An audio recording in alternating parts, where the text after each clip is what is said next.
ഏവർക്കും ഒരു പുതിയ വീഡിയോയിലേക്ക് സ്വാഗതം. ഇന്ന് ഞാൻ നിങ്ങളോട് പങ്കുവയ്ക്കാൻ ആഗ്രഹിക്കുന്നത് ഒരു ചെറുകഥയാണ്. നിങ്ങൾ കേട്ടിരിക്കാൻ സാധ്യതയുള്ള, ഒരുപക്ഷെ ഈ കഥയിലെ കഥാപാത്രങ്ങൾ നമ്മളായി തന്നെ തോന്നുന്ന ഒരു ചെറുകഥയാണ് ഞാൻ നിങ്ങളോട് പങ്കുവയ്ക്കാൻ ആഗ്രഹിക്കുന്നത്.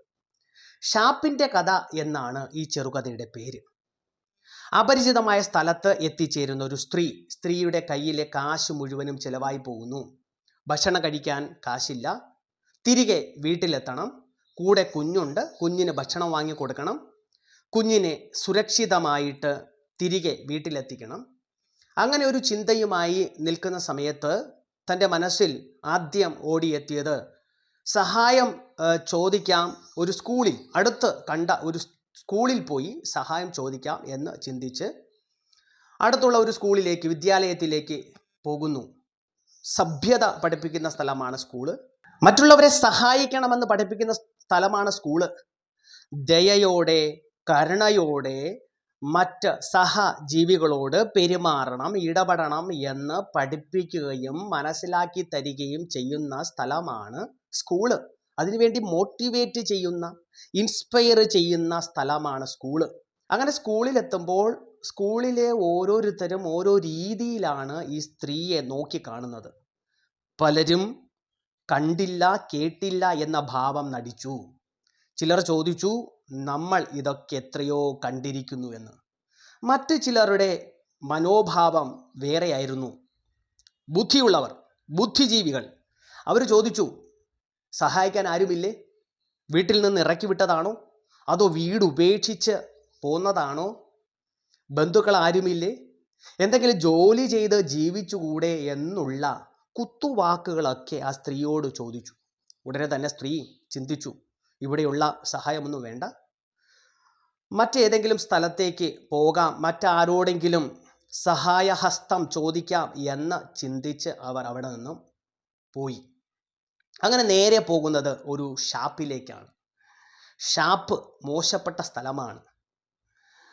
രോഷാകുലരായ ആളുകൾ കാണപ്പെടുന്ന സ്ഥലമാണ് ഷാപ്പ്. അങ്ങനെ ഈ സ്ത്രീ നേരെ ഷാപ്പിലേക്ക് പോകുന്നു. ഷാപ്പ് വളരെ മോശപ്പെട്ട സ്ഥലമാണ്.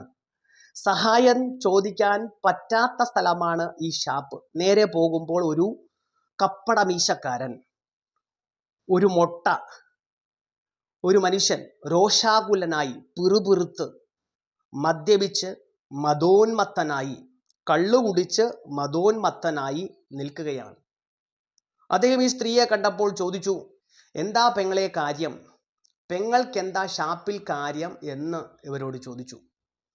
ഈ സ്ത്രീ അവരുടെ ധർമ്മസങ്കടം പറഞ്ഞു, വിഷമം പങ്കുവെച്ചു.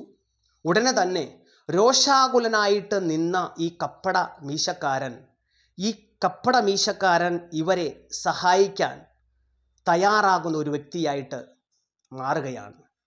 ഈ മീശ സ്ത്രീയുടെ ഒരു സുരക്ഷാ കവചമായിട്ട് മാറുകയാണ്. കള്ളുകുടിച്ച് മദോന്മത്തനായി നിന്ന ഈ കപ്പട മീശക്കാരൻ പെട്ടെന്ന് തൻ്റെ സുഹൃത്തുക്കളോട് കാര്യം അവതരിപ്പിച്ചു. മുഷിഞ്ഞതും കീറിയതുമായ വസ്ത്രങ്ങൾ ധരിച്ച് അവിടെ കള്ളുകുടിച്ചു കൊണ്ടിരുന്ന ആളുകളുടെ പോക്കറ്റുകളിൽ നിന്നും ചില്ലറ തുട്ടുകളും മുഷിഞ്ഞ നോട്ടുകളും ഡെസ്കിലേക്ക് കൂട്ടം കൂടി. എന്നിട്ട് ഇത് ഒരു തുകയായി സ്ത്രീയുടെ കയ്യിൽ കൊടുത്തു. കുഞ്ഞിനും അമ്മയ്ക്കും ഭക്ഷണം മേടിച്ചു കൊടുത്തു. ബസ്സിൽ കയറ്റിയിരുത്തി, കണ്ടക്ടറോട് പറഞ്ഞു ഉത്തരവാദിത്വപ്പെടുത്തി, പറഞ്ഞ് ബോധ്യപ്പെടുത്തി, അവരെ സുരക്ഷിതരായിട്ട് വീട്ടിലെത്തിക്കണം എന്ന് പറഞ്ഞ് മനസ്സിലാക്കി കൊടുത്തു. എന്നിട്ട് പോകുമ്പോൾ, യാത്ര പറയുമ്പോൾ, ഈ കപ്പട മീശക്കാരൻ, മദ്യപിക്കുന്ന കള്ളുകുടിയനായ മനുഷ്യൻ ഈ സ്ത്രീയോട് പറഞ്ഞു, പെങ്ങളെ, ഇങ്ങനെ എന്തെങ്കിലും ആവശ്യം വരുമ്പോൾ ഒരിക്കലും ഒരു ഷാപ്പിലേക്ക് പോകരുത്. ഷാപ്പ് മോശപ്പെട്ട സ്ഥലമാണ്. എന്തെങ്കിലും ആവശ്യം വന്നാൽ വല്ല സർക്കാർ ആഫീസിലോ വലിയ സ്കൂളിലോ പോയി ചോദിക്കണം എന്ന് പറഞ്ഞു വിടുകയാണ്.